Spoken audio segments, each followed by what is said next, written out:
मैया के मंदिर के हने सुहावन लगई है, चारों कात चमकई आई और ताई के सुंदर सन वर्णन माता काली के चरण में हम सुनावे कि चम चम चमकई माँ के आहे चहु दिस मंदिर से सुहावन लागेला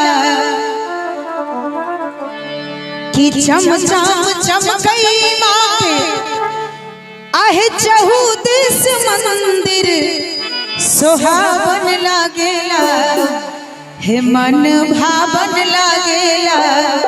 अतनी सब गोटे मिठगर ताली के संग कहवे कि मैया से बरसावार मन भावन लागेला हे सुहावन लागेला। मैया से बरसावार मन भावन लागेला हे सुहावन लागेला।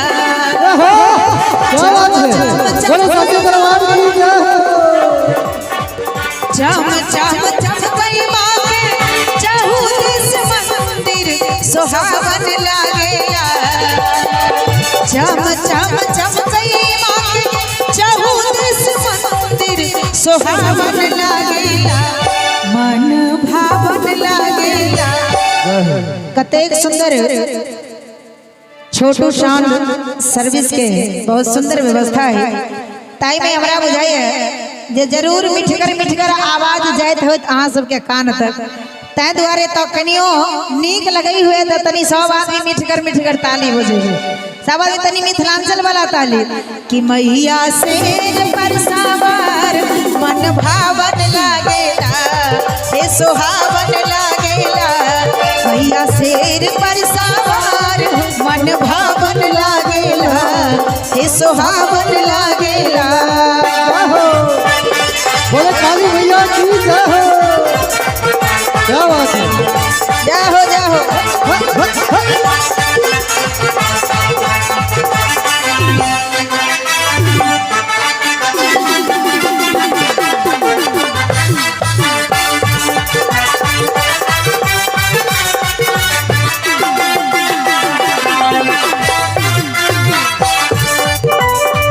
जय हो जय हो।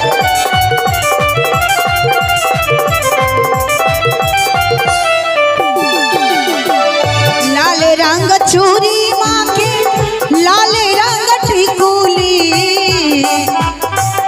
जाहो लाल रंग चूरी माँ के लाल रंग टिकुली सोना के सितारा जरल लाल रंग चुनरी सोना के सितारा जरल लाल रंग टिकुली लाल रंग आहे माँ के माला गले में बिराजे से लोभावन लागेला हे मन भावन लागेला। अतेक सुंदर गांव में हम सब छतौनी गांव के बड़ा सुंदर वर्णन सुने चलो संगीत प्रेमी अब तो बसे छथिन। ताई में कही कि आयल छी अहाँ के गांव में आयल छी अहाँ के गांव में किछियो तो उपहार दिया कलाकार किछ विशेष उपहार नहीं कम से कम ताली के बोछार दिया तनी सब आदमी हाथ उठाकर हे मैया शेर पर सवार मन भावन लागेला हे सुहावन लागेला। मैया शेर पर सवार मन भावन लागेला हे सुहावन लागेला। क्या बात है,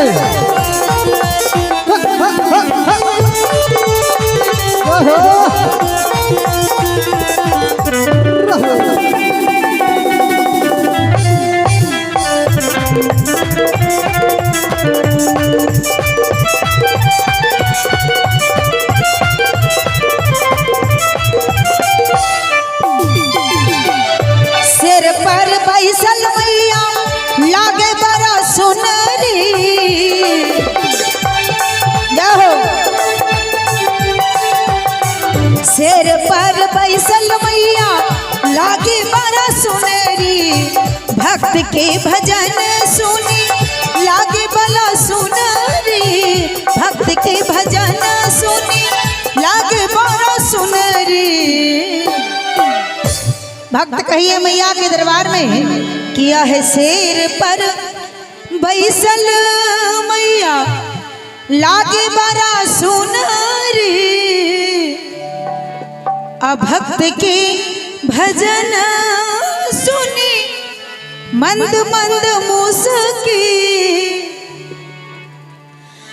भक्त सब अभी आई। जय हो जय हो। भक्त सब अभी आई मैया के रिझावे से सुहावन लागेला। तनी मैया के रिझा कर हमरा नहीं रिझाव के छे, तनी माता रानी के रिझा का कहवे कि मैया शेर पर सवार मन भावन लागेला हे सुहावन लागेला। मैया शेर पर सवार हो मन भावन लागेला हे सुहावन लागेला। क्या बात है, जय हो जय हो जय हो। जय हो, साचे दरबार की जय।